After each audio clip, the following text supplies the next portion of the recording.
Good. It's good to see all of you.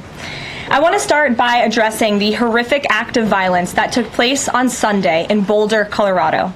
President Trump and the entire administration's hearts go out to the victims, and they are in our prayers during this unimaginable time. According to reporting from Fox News, the alleged attacker admitted in an interview that he wanted to kill all Zionist people and had been planning the attack for over a year and would do it again if he could. This monster used a makeshift flamethrower and Molotov cocktails to light Jewish Americans on fire in an attempt to burn them alive. The victims at the incident location in Boulder were there to rally in support of Israeli hostages who remain in Hamas captivity. 12 were injured, including a Holocaust survivor. This is pure evil. The Department of Justice has already filed federal hate crime charges against the alleged perpetrator, and he will be held accountable to the fullest extent of the law. This tragedy is a sobering reminder of the consequences of the Biden administration's failed policies. According to the Department of Homeland Security, the Boulder suspect is an Egyptian national who was in the United States illegally. He entered the U.S. during the Biden administration in August 2022 on a B-2 visa until it expired.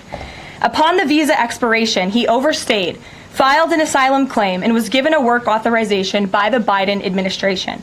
Instead of deporting this heinous individual, Joe Biden's administration allowed him to stay in our country and to work. President Trump sounded the alarm over these reckless Biden policies for years because this is the predictable result of letting anti-American radicals and illegal immigrants pour into our country. Immigration security is national security.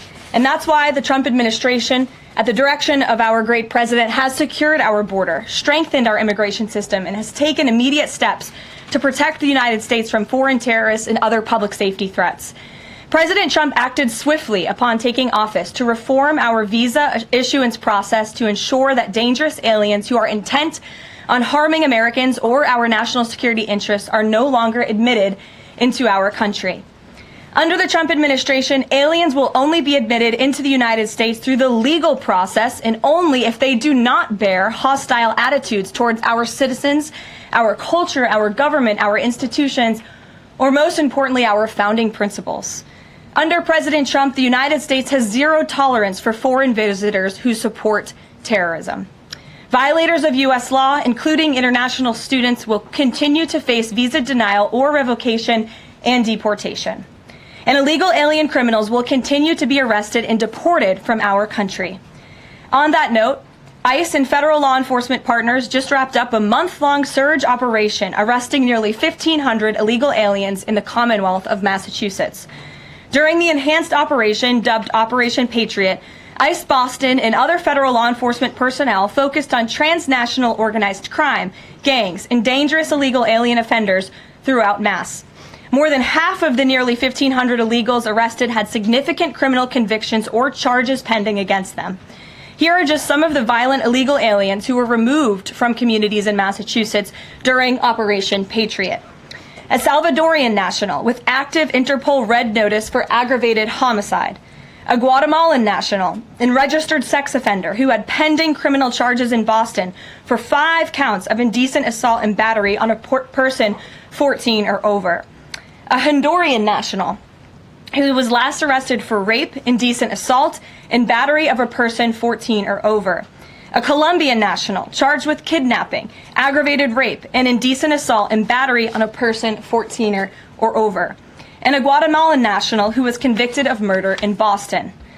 Also, a Brazilian national who was charged with aggravated rape of a child by force and possession of child pornography.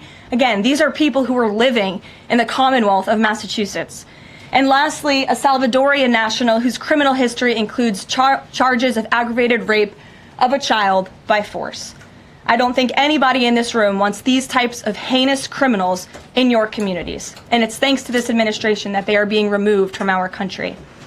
When Democrat-run jurisdictions released violent illegal alien criminals back into communities after making arrests instead of turning them over to federal immigration enforcement like they should, those Democrats are putting law-abiding Americans at risk. And these insane policies force law enforcement officials to make much more difficult arrests that put their lives, our law enforcement lives, in jeopardy. President Trump is incredibly grateful for our heroic officers on the front lines getting these violent, illegal alien invaders out of our communities. Law and order is back in America under President Trump. And on that same note, there are new crime statistics that show crime is plummeting. In fact, Politico summed it up like this.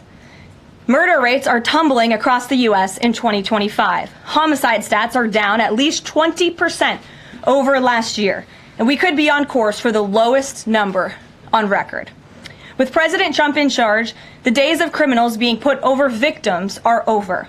On the topic of immigration, the Washington Post just ran one of the most ridiculous headlines ever, even by their standards. And on my very first briefing several months ago, I said I would hold anyone accountable in this room. The Washington Post actually had this headline, "The Mysterious Drop in Fentanyl Seizures on the U.S.-Mexico Border."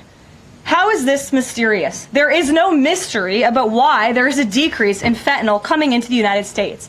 This administration's strong border policies are the reason there has been a decrease in fentanyl trafficking. His strengthened relationship with Mexican President Sheinbaum and all of the measures he has been taking to deter illegal human and drug trafficking at our United States southern border is the reason for plummeting fentanyl seizures at the U.S. border. There is nothing mysterious about that, and we'd like to see the Washington Post update their headline accordingly.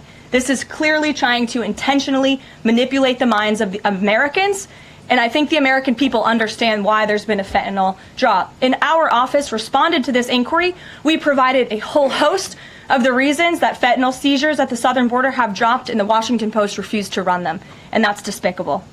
In other news, positive economic reports continue to flood in. Inflation dropped to 2.1% in April. Personal income increased 0.8% in April. So inflation is down and wages are up. That's almost triple the expectations and against the doubts of nearly everyone in this room. And we also saw the largest monthly decline in the trade deficit on record as a result of President Trump's very powerful tariffs. Lastly, the price of eggs has dropped more than 61% since President Trump took office in January. I remember my very first briefing, I was asked about the cost of eggs. The reporter tried to insinuate it was this administration's fault, even though he had only been here for a few days or weeks. It was a result of the previous administration's terrible policies, and in record time, this president has fixed that problem that he inherited from Joe Biden, and now egg prices have dropped 61% since this president took office. There's a lot of good news, and I'm sure you have a lot of questions, so let's get to them. We have just the news and our new media seat today. Amanda Head, thank you for being with us. Why don't you kick us off? Sure, thank you so much. There is a disturbing trend of anti-Semitism turning into terrorism. Of course, the Boulder, Colorado instance that you just mentioned, the two Israeli embassy staffers who were murdered, Pennsylvania governor's mansion with the Jewish governor inside getting set on fire. Does the president consider this domestic terrorism? And as such, are there official alerts to law enforcement, BOLOs, task forces, things like that? The president has made it very clear, as he said in his statement yesterday, that yes, these anti-Semitic acts of violence are do qualify as terrorism, and he does not want to see terrorism or violence of any form taking place in the United States of America. And as for specifically anti-Semitic terrorism and anti-Semitic acts of violence and those that are targeting Jewish Americans, this administration has done more to combat that violence than any administration in history. And one incident is one too many, and I think, frankly, that's something the previous administration was not willing to say. This president will stand up for Americans of all religions, of all faiths, of all creeds, and we will continue to look at policy measures and actions that we can take in addition to the actions that have already been taken to curb this anti-Semitic violence. And to Jewish Americans at home, across the country, this president has your back. And then on another issue, back in February, Secretary Kennedy created a commission to re-examine the childhood vaccine schedule. But there are still states outstanding like California, Connecticut, Maine that are not allowing any religious exemptions for kids not only to go to school but to participate in sports and extracurricular activities. Would the president want to see religious exemptions allowed across all 50 states?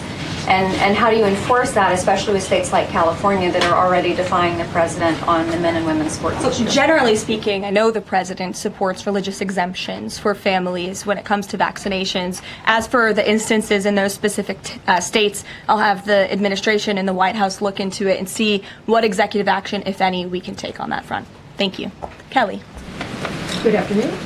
We're in hurricane season, and obviously there is great concern every year about the potential for that. Can you speak to how the president is planning to have the level of support, should it be needed, to be as it has been with a reduction in the workforce? And is he still comfortable with Administrator Richardson, who had talked, whether joking or not, about not being aware of a hurricane season for this country? What is the president's level of briefings on what may be required? If you could give us kind of an overall update on that. Sure. Well, of course, we know that we are into hurricane season now, and I know FEMA is taking this seriously, contrary to some of the reporting we have seen based on jokes that were made and leaks from meetings. But Secretary Kristi Noem and the FEMA leadership are all over this. They are committed to ensuring that federal resources and tax dollars are there for Americans in need. And the president continues to review requests for emergency aid and carefully considering them. However, this president has made it clear we're not going to enable states to make bad decisions with federal tax dollars and then have the federal government later have to bail these states out. We want to see states be responsible with their tax dollars to do as much as they possibly can, and then the president will deeply and thoughtfully consider any requests for federal aid that come to his desk. And I think some of the media reporting we've seen on this is frankly sloppy and irresponsible. There are serious people who are taking this issue seriously, starting with the president himself, who, as you know, on his first domestic trip back in office, visited both North Carolina and California, both of which were, of course, hit by natural disasters when he wasn't even president, but he took ownership of that and visited those places and those people immediately. Is it Brian? About hurricane season appropriate, though, now that this is serious business, as you talked about? It's serious business, Kelly, and I'm not going to engage in such fodder with a question like that. Brian? Thank you, Caroline. Reuters was reporting that there is a letter that is meant to be sent to other countries, which would give these countries a deadline of Wednesday to produce their best offer on the trade matter. Why does the administration feel the need to send this letter? And I have one more follow-up on trade. Sure. I can confirm the merits in the content of the letter. USTR sent this letter to all of our trading partners just to give them a friendly reminder that the deadline is coming up. And they are in talks. Ambassador Greer, Secretary Bessent, Secretary Lutnick are in talks with many of our key trading partners around the globe. As you know, Brian, I know the Wall Street Journal has covered this quite heavily. And they continue to be engaged in those discussions. And this letter was simply to remind these countries that the deadline is approaching and the president expects good deals, and we are on track for that, I will emphasize. On the trade side, though, when the deal with the United Kingdom, there was this idea of a reprieve on the auto tariffs. Is the president looking to do another similar deal on the sector-by-sector reduction in tariffs, or is this more going to be deals related to the reciprocal tariffs that were announced months ago? Well, as I've said previously from the podium, and the president has discussed as well, each country has unique advantages, unique challenges to it based on their markets and what they export to us and what we export to them. And so that's why the president smartly advised his trade team to engage in tailor-made deal-making. And we saw that with the United Kingdom, and we will see that with other countries as well. Kate. Does the president support the Senate moving forward with a bill imposing heavy sanctions on Russia? Look, the president has spoken about his position on sanctions on Russia. He has smartly kept this as a tool in his toolbox if necessary. But I think the Senate and everyone on Capitol Hill respects the president as the commander-in-chief for a reason. And as you know, Russia and Ukraine engaged in direct talks yesterday. That was at the encouragement of this president when he spoke to both leaders of both countries via phone just a couple of weeks ago. And so I would just like to remind everybody how far we have come in just 4 months. I mean, it was inconceivable last year at this time for Russia and Ukraine to be engaged in direct talks. And it's because of the president's insistence and determination to get this war to an end that these countries sat down yesterday. So he's willing to use sanctions if he needs them, and the Senate and the Capitol Hill understand that the president is the commander-in-chief and he's leading United States foreign policy as he should. And on Iran, the president said that the U.S. would not allow for any uranium enrichment, but the proposal offered to the Iranians reportedly allows for low levels of enrichment. Can you explain that discrepancy?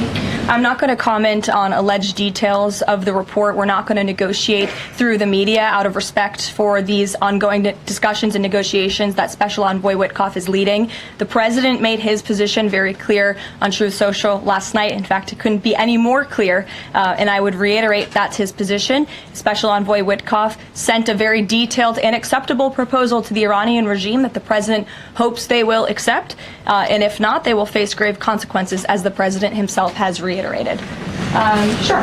Thanks, Caroline. You're welcome. A couple of things, if I may. Firstly, can you confirm whether or not President Trump is going to be going to the NATO summit in The Hague later this month? I can confirm he will be going to the NATO summit, yes. Great, thanks. And another question on the Netherlands, in fact. Just wondering if you have any reaction to the collapse of the Dutch government there after the anti-EU and anti-Islam leader Geert Wilders, who's been described as a Dutch Trump, pulled out of the government there. I don't have a comment on that, but certainly we should and we will get you on, okay? Thanks. You're welcome. Brett. Thanks, Caroline. I wanted to ask, a couple days ago, the president announced that he was withdrawing the nomination of Jared Isaacman to lead NASA, citing a thorough review of prior associations. I wondered, why did this review happen just now, after the nominee was so far into the process? And can you explain the president's thinking on who he might choose? Look, the president reserves the right to nominate individuals to key administration posts. He also reserves the right to remove those individuals if he chooses, just like he reserves the right to fire anybody in the executive branch that he wants. And so a new replacement for NASA will be announced very soon, as the president himself said. Was there something in particular that came up that caused the president concern with this nomination? The president wants to ensure that all of his nominees are aligned fully with the America First mission of this administration. And again, he will be announcing a replacement very soon. Andrew, go ahead. Thank you, Caroline. You're welcome. It's been just about a month since President and Prime Minister Starmer announced... Can't see you all the way back there. Those hands in the way. There you go. So it's been just about a month since Prime Minister Starmer and President Trump announced that the U.S. and U.K. had reached a trade deal, That's right. or at least a framework for the deal. Now there are at least some conservative MPs in London who are complaining that Parliament has not yet seen the text of any deal. So I'd like to ask you from this side of the pond, is there a text for the deal ready to be released, submitted? And if not, when can we expect it? And then I have one more. There's most definitely text with this deal. There is language that this side has seen. You'll have to ask the UK Parliament why they haven't seen it from their own government. I obviously can't answer that question. And on Jonathan, Caroline, one more on Ukraine, go ahead, please. Jonathan. Sure, go ahead. On Ukraine, it's been a couple days since Ukraine made that audacious drone strike on Russian airfields. The president hasn't said a word about it, and usually he's not shy about making his thoughts known Don't on you love that? the war. Well, it's not bad. On the war or any other subject. What have you heard from him on this audacious drone strike? Is he surprised? He said that Zelensky didn't have the cards when they met in the Oval Office a few months back. Does Zelensky possibly have some cards that the president hadn't known about? Look, the president's thinking on the Russia-Ukraine war as it stands, I spoke to him about it just this morning, is he remains positive at the progress that we've seen. Again, he urged both leaders to sit down and talk directly with one another, and they did that. Russia handed over a memorandum of peace, or a peace plan, or a suggestion of one, I understand, to the Ukrainian side. They also agreed upon the exchange of prisoners or hostages from each other's countries. So he remains positive about the progress that we're seeing, but he also is a realist, and he realizes these are two countries that are at war and have been for a long time because of his predecessor's weakness and incompetence. So he's working hard to solve this conflict, and that's where his mind is right now on it. Jonathan, go ahead. Thank you. Same topic, just to put a finer point on it. Does President Trump approve of Ukraine's decision to strike nuclear-capable bombers in Russia? I would like to let the president speak on that himself. And just to follow up, has the president... I would just add to that, the president does not want to see this war prolonged. He wants the fighting to stop, he wants people to stop dying, and he wants this to be solved at the negotiating table. The reason he is so deeply involved and has spent so much time and effort on this war is because he hates to see people dying. Again, these are not Americans that are being killed. These are Russians and these are Ukrainians. This is a war very far away. But this president truly cares about peace, and that's what he wants to see. What is President Trump doing to ensure that a similar internal drone attack doesn't happen here in the US, given this was done at pretty low cost, very stealthily? It obviously raises questions about our own security, particularly for US aircraft here. It absolutely does, and that's why the president nominated Secretary Hegseth and has approved some of the changes that have been made at the Pentagon to ensure that we have the most lethal fighting force in the world, and that the United States military is the best, the biggest. That's why he wants the One Big Beautiful Bill to be passed, because it increases our defense spending. It's why he also launched the announcement of the Golden Dome to prevent from missile strikes and attacks in the future. And the president has a full understanding, I can tell you because I've spoken to him about the future of warfare and how drones are a big part of that. And I will not get ahead of our policy team, but I think you can expect to see some executive action on that front in the very near future. Caitlin. Two questions for you as well. On the Big Beautiful Bill, you said recently that it is, quote, blatantly wrong to say that it adds to the deficit. You essentially said that an estimate from the Congressional Budget Office and other scorekeepers you believe are wrong. But Republicans like Ron Johnson and Rand Paul disagree. They are saying that it will add to the deficit. That is their concern. Is the White House's position that those two Republican senators are, quote, blatantly wrong? It is. Those senators, it's not news that they disagree with this president on policy, and the president has vocally called them out for it and for their not having their facts together. I would add the Congressional Budget Office has been historically wrong. In fact, they predicted the Trump tax cuts from the president's first term in 2017. Their prediction was wrong by $500 billion. Those tax cuts had nearly $500 billion more of revenue than the Congressional Budget Office scored.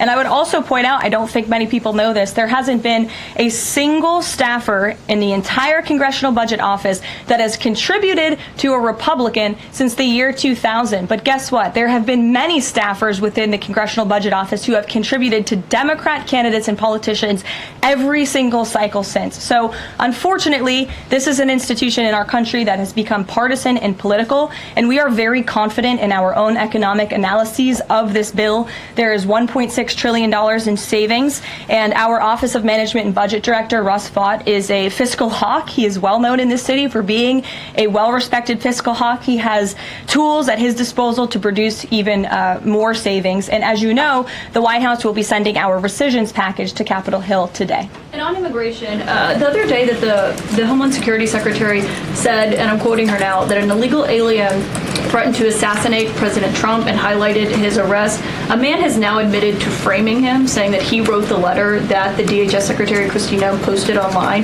Last I checked before I came into the room, that post was still up from DHS. Does the White House expect them to issue a clarification or a correction on that front? We can ask the Department of Homeland Security and get back to you. Jeff.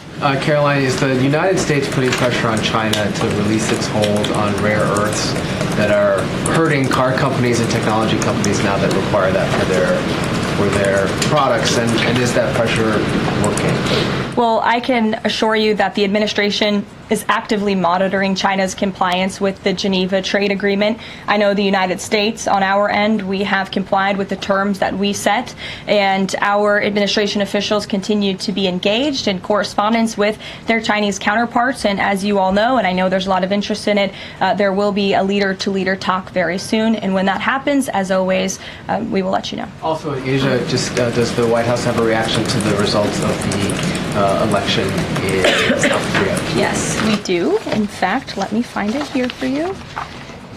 It should be somewhere in here. Thank you.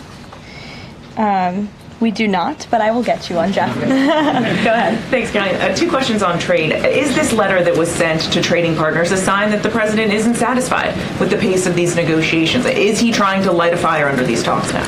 Well, look, the president has been very direct to our trading partners in his conversations with them, with foreign leaders directly, that they need to cut deals with the United States of America. The tariff agenda of this president, he believes very strongly in it. And as you've all seen, he's unafraid to use tariffs to protect our industries and protect our workers. But he wants to see these tailor-made deals be signed. And I will tell you, of course, I never want to be the one negotiating with the press about these internal discussions and deliberations. But our team, who is deeply deeply involved in this, sees these deals moving in the right direction. In fact, Ambassador Greer is in Paris right now meeting with many of our trading partners. We should still expect this flurry of deals in the next 36 days, and the plan is still for those full tariffs to go back into effect on July 9th. The plan is for the announcement of these deals to be made very, very soon, yes. Sure. Thank you, Caroline. You're welcome.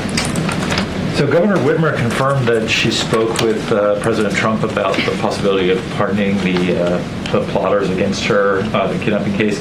She didn't give us an idea of what the president's reaction was to that. Do you have any information about what he said? Well, I won't reveal the president's private discussion unless he gives me liberty to, but I will reiterate what he said publicly when he was asked by one of the journalists in this room in the Oval Office a couple of weeks ago about the pardons. He said it's something he would look at, nothing more, nothing less. Haley, go ahead. Thanks, Caroline. And then to Kelly next to you. Thank you. When it comes to the leader-to-leader call with Xi Jinping this week, what is the president's expectation of this call? Is he looking for concrete outcomes out of this, or is he looking to kind of warm relations as these trade talks are ongoing? Well, President Trump and President Xi have shared a respectful relationship throughout the years. And again, I won't get ahead of the president on that call. But as always, after, you'll hear directly from the president or from myself or someone else here at the White House. Kelly. Caroline, thank you. I want to get back to the anti-Semitic behavior that's been going on college campuses, as well as recently in Boulder, Colorado. The president, as you know, has the White House Faith Office, the Religious Liberty Commission, as well as the Anti-Task Force on anti-Christian bias, which includes anti-Semitism. From a whole-of-government perspective, and the president has already mentioned how he hates these kinds of acts that have been going on, can these entities and these agencies work together with the president to put out a proactive campaign to help people stop the hate? I think the president himself has been leading on this, Kelly, and has been incredibly clear in his rhetoric that he is not going to tolerate such hate or behavior in the United States of America. And you will see that rhetoric being followed up by action from the Department of Justice, who is seeking to prosecute these cases to the fullest extent of the law. And I know the Attorney General and the FBI Director were very quick to call this what it was, targeted terrorism. And there was some, I think, criticism from the media and at least pundits I saw on television saying, are they too quick to jump here? No. They see the facts and they reveal those to the American people, and they're transparent. And I think, frankly, that's a breath of fresh air from what we experienced in the previous administration. Are there programs that they can put in place to campaign against this kind of violence, to actually take the whole approach and say, we want to get ahead of you.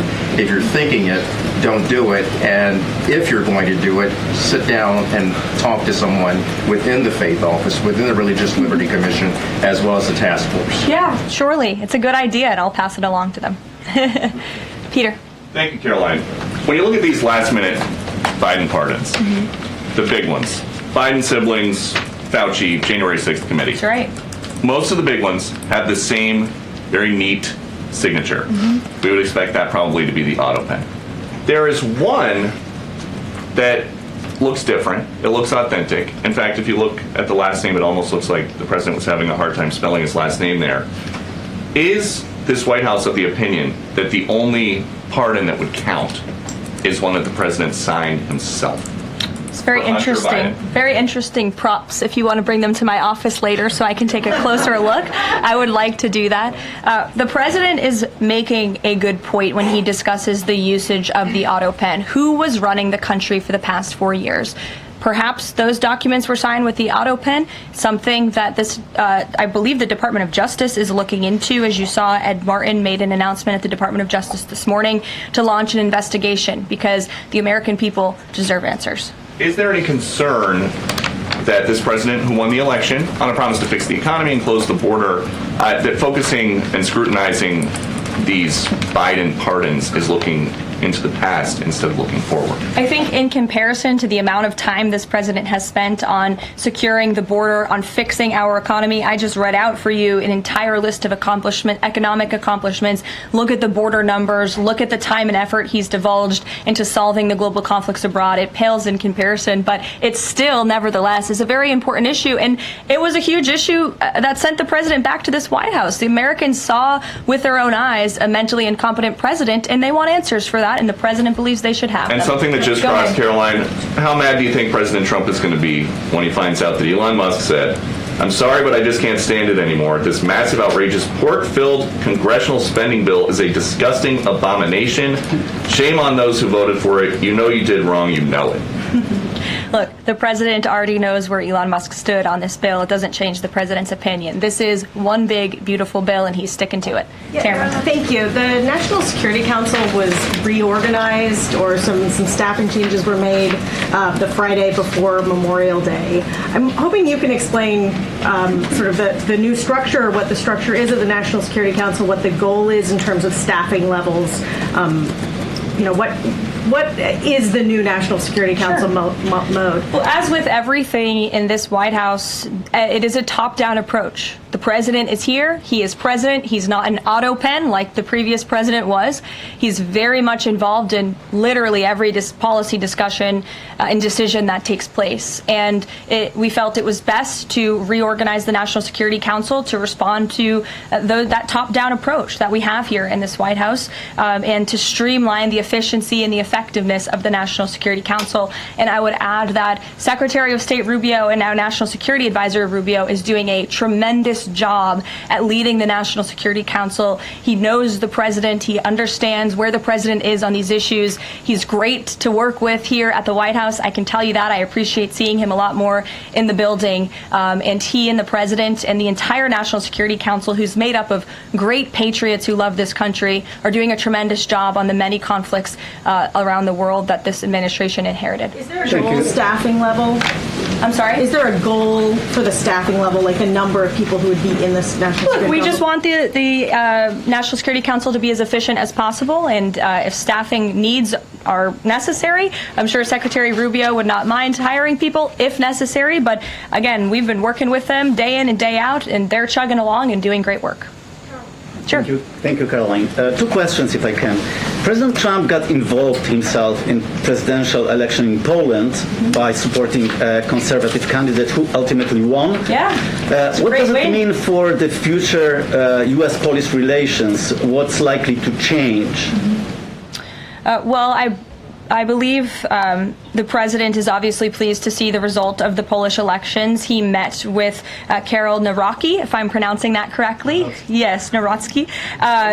Okay, thank you. I appreciate your insight on that. He met with him at the White House, and he told him, you're going to win because you support common sense. And he supported strong borders in Poland. He supported an end to the woke, radical DEI stuff that we've seen not just here in the United States, but really take over Europe and, frankly, the whole world. He was very outspoken about that.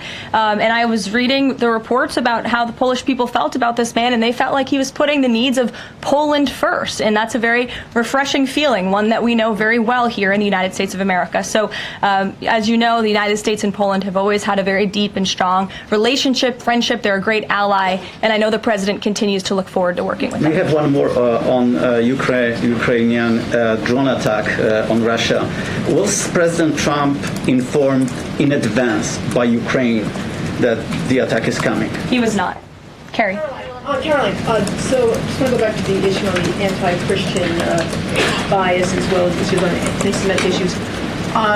Senator Grassley just put out a report saying that the FBI files have shown that the Catholic group targeting was way more prevalent within the FBI during the Biden era than was previously shown, as far as former FBI Director Christopher Wray was putting out there during congressional testimony.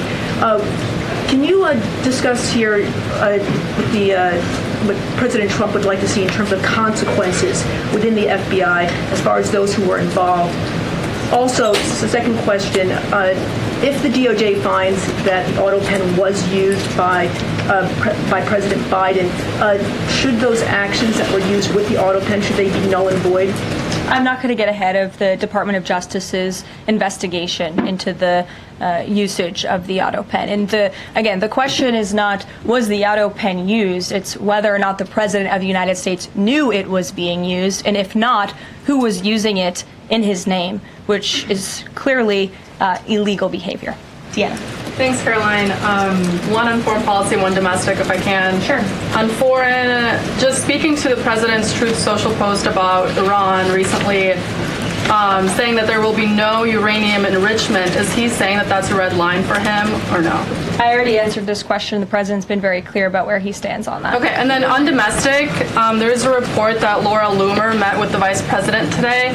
Can you speak to her relationship with the administration and if she's informally advising in any way? She is not. I do know she met with the vice president. As for what was discussed in that meeting, I would defer you to his team. Thanks, Caroline. I have one question on anti-Semitism, one question on China. So for years, radical leftists and Islamists have been calling for so-called globalize the Intifada. Do you believe this is a call for violence against Jews? And do you think these attacks on Jews around our country is what globalizing the Intifada looks like?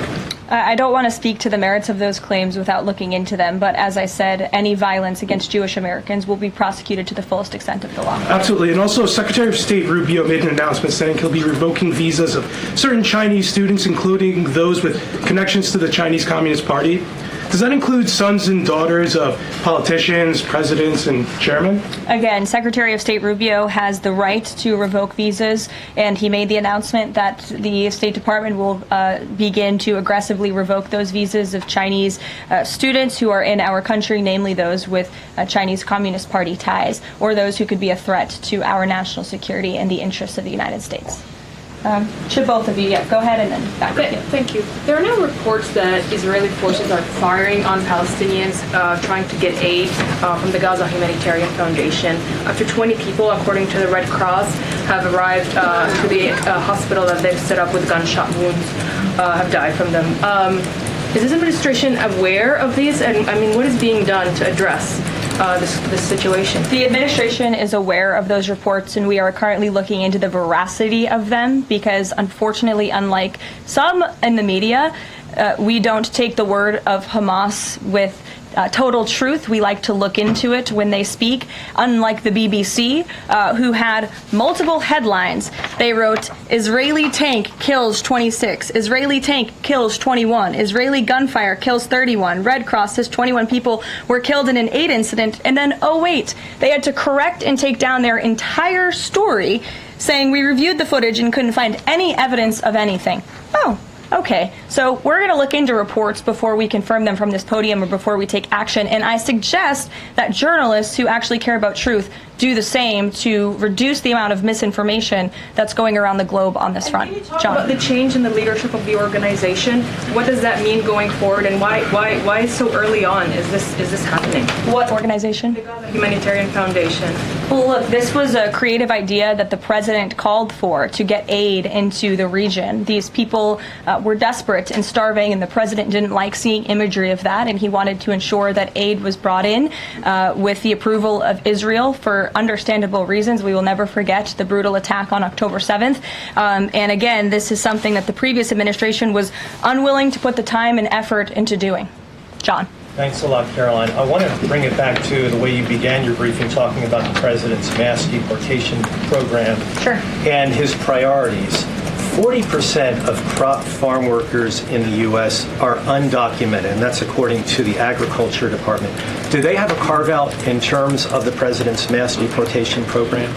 The president and the Trump administration have been very clear. If you are in the country illegally, you are subject to deportation. Is there any concern that, given that large number, if that number is correct, 40% of crop farm workers being undocumented, that could impact the food supply here in America if those individuals that obviously help pick crops all across the country are deported en masse? Again, this administration is focused on deporting individuals who are in our country illegally. It's something we have to do. We cannot allow the previous administration's invasion of our country of illegal immigrants to continue. We just can't have it. And this is a law and order president. As for our farmers and their concerns, they have a president who has their backs and listens to their concerns and hears them. But we also have a legal pathway to come to this country and work specifically for agricultural work. So there's a legal way to do it, and we encourage that legal pathway, and we're currently working on strengthening our legal immigration system for that reason. Sure.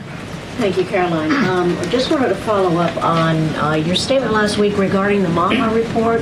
Sure. You said that there was, I understand there were some formatting issues with the Maha report that are being addressed, and that report will be updated. We also understand that since that, there have been some citations that came about. There's citations of studies that either did not exist or did not back up the report's conclusions. So when you were referring to formatting errors, is that what you were talking about, or was it, could you just explain that? Yeah, that's what I was talking about. There were formatting errors, and those errors were updated by the proper policy components here at the White House, and a new report was issued. So exactly what I said took place. Sure, go ahead, Alec. Yeah, good to see you. Good to see you. Congresswoman Mary Miller suggested that changing Pride Month to Family Month. I would personally like to see maybe a nuclear family month. Some people are saying, let's get a Veterans Month. Does the president have any plans on making a proclamation, or is it just going to be June this year? Well, there are no plans for a proclamation for the month of June, but I can tell you this president is very proud to be a president for all Americans, regardless of race, religion, or creed. Caroline. Reagan, go ahead. Thank you, Caroline. And then I'll go to you. Thank you. Colorado passed sanctuary protections for illegals 1 month before the terrorist attack this weekend. 2 questions. Why did the DHS remove the sanctuary cities list that it had published, which was ordered by the president? And then what is the administration going to do to further crack down on sanctuary jurisdictions to prevent attacks like what happened in Colorado? Sure. The Department of Homeland Security will be issuing a new list of sanctuary cities, an accurate list of sanctuary cities. As for what we're doing to crack down, the president has signed various executive orders and has directed the Attorney General to prosecute state and local officials who are not complying with federal immigration authorities and, most importantly, federal immigration law. Thanks, Caroline. Thank you, Caroline. Caroline. Thank you very much. Go ahead. So, does the president take calls from foreign leaders on the tariffs on steel and aluminum? Does he still intend to double them tomorrow morning? The president will be signing that executive order today, and steel and aluminum tariffs will be going to 50%, yes. No way it's going to change, or is it going to be suspended? He made that announcement in Pennsylvania, and he plans to deliver on that promise to Pennsylvanians. And why is he hiking that? And Ed, go ahead. Yes. I can answer that, but go ahead, Ed. Oh, yes. Thank you, Caroline. So a Chinese Foreign Ministry spokesperson today said that the U.S. imposed harmful measures like new chip controls and pledging to revoke Chinese student visas. So are the Chinese the victims in this trade back and forth?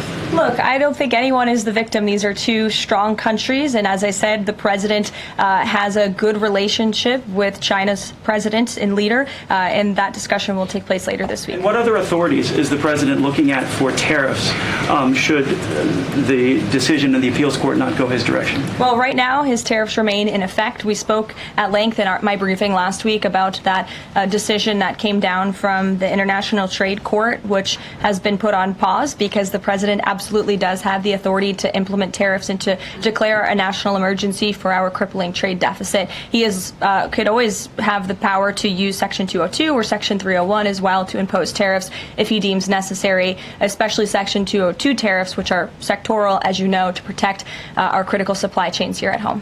Thanks, Caroline. You're welcome. You've got U.S. business leaders begging for certainty. So why did the president suddenly decide to hike tariffs on steel and aluminum again?